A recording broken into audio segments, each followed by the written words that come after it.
A Florida man who attacked law enforcement officers on January 6 while wearing a distinctive American flag sweatshirt emblazoned with the name of former President Donald Trump was sentenced to 63 months in federal prison, the longest sentence handed out in connection with the Capitol riot so far.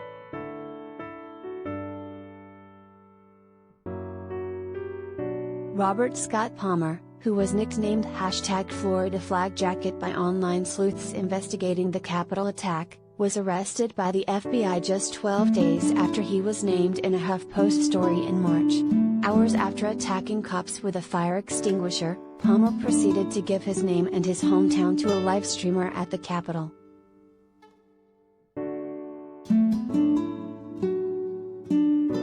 When HuffPost called Palmer after being tipped off by an online sleuth, the Florida man said the Biden administration was trying to vilify the patriots who took part in the Capitol attack. He hung up when asked about the fire extinguisher, took down his Facebook page, hired a lawyer, and turned himself in shortly thereafter. He pleaded guilty in October, and has been locked up in D.C. jail since that time.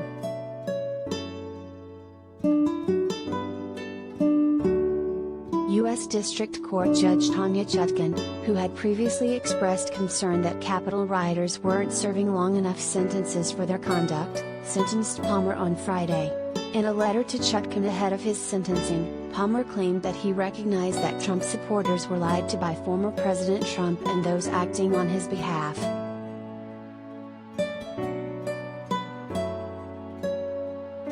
They kept spitting out the false narrative about a stolen election and how it was our duty to stand up to tyranny, Palmer wrote.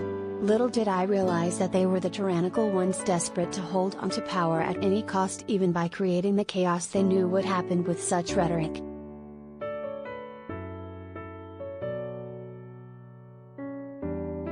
In court on Friday, Palmer told Chutkan he was really ashamed of what I did and that he would never, ever go to a political rally again.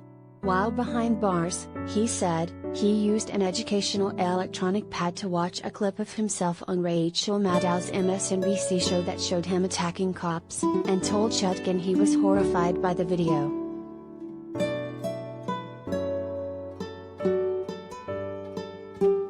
Chutkan said that even before he attacked officers, Palmer, who was atop the inauguration platform, had an excellent view of the rioters attacking overwhelmed law enforcement with a variety of weapons, and choose to join the violent battle.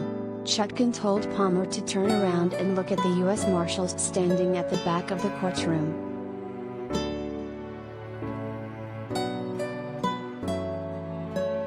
U.S. Marshals ran from this courthouse to the Capitol. They put themselves in danger to protect the occupants of that Capitol, she said. Everybody else is running away, trying to get away from the violence. They run towards it, they're the patriots, and some of them did not know whether they're going to see their children that night.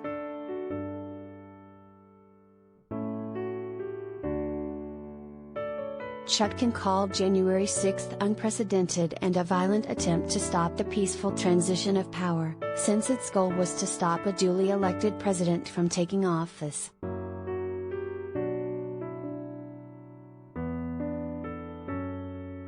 The men and women who kept democracy functioning that day and saved lives, they deserve the thanks of this nation, Chutkan said.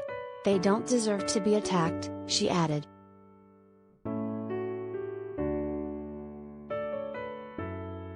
The actions you engaged in cannot happen again, Chutkan said.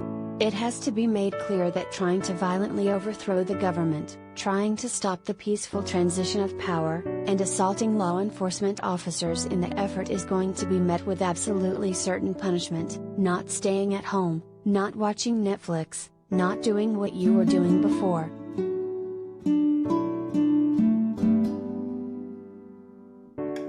A prison term, she said, is the consequence of those actions.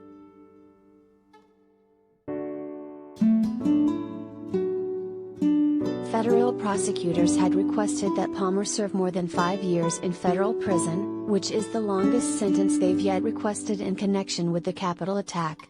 They cited his quote to HuffPost, saying Palmer had told a reporter, "I didn't do anything wrong."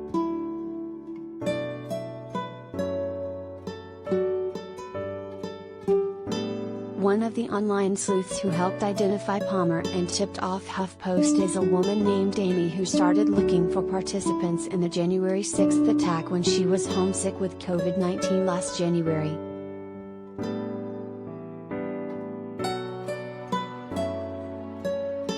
The more that I watched, from the insurrection, the more that I felt like I had lost control over what this country was supposed to be, she told HuffPost. Spending that time searching was a way to regain control of the situation for me.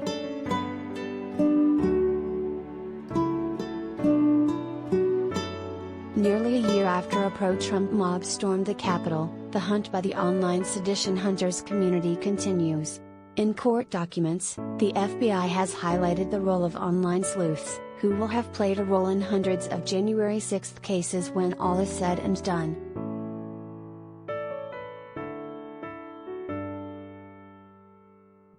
While more than 700 defendants have been charged so far, the total number of potential defendants who engaged in chargeable conduct, meaning they either unlawfully entered the U.S. Capitol or engaged in violence outside, is more than 2,500. This week, the FBI's Capitol Violence website featured more than 350 individuals accused of violent conduct who haven't yet been arrested.